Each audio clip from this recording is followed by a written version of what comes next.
महाराष्ट्र क्रांती news, आवाज सर्वसामान्यांचा।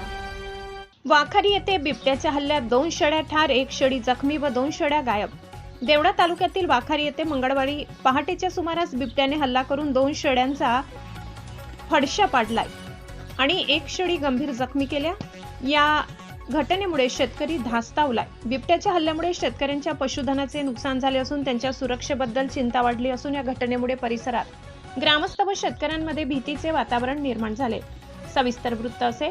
वाखारी येथील शिवकेत मळ्यातील गट नंबर 1160 मधील एकनाथ बाबूराव आहेर, हरी एकनाथ आहेर यांच्या घराशेजारील गोठ्यात बंदिस्त असलेल्या शेळ्यांवर पहाटेच्या सुमारास बिबट्याने हमला करून 2 शेळ्या ठार व 1 जखमी करून 2 शेळ्या गायब करून बिबट्या फरार झाला। सदर घटनेची माहिती मिळताच सकाळी माननीय वनपरिक्षेत्र अधिकारी श्री जाधव साहेब यांच्या आदेशान्वये देवळा वन विभागाचे मंडळ अधिकारी श्रीमती चौधरी मॅडम यांच्या मार्गदर्शनाखाली वनरक्षक SB मरशिवने मॅडम, पशुवैद्यकीय अधिकारी श्रीमती झाडे मॅडम यांनी घटनास्थळी पंचनामा केला असून लवकरात लवकर झालेल्या नुकसान भरपाई वन विभागाकडून मिळावी तसेच बिबट्याला पकडण्यासाठी पिंजरा बसवण्याची मागणी करण्यात आली।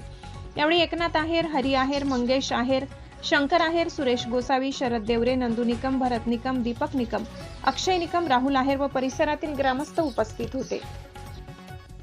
अशाच नवनवीन बातम्या पाहण्यासाठी आमच्या महाराष्ट्र क्रांती न्यूज या YouTube चॅनलला लाईक करा, सबस्क्राईब करा आणि बेल आयकॉनला प्रेस करा।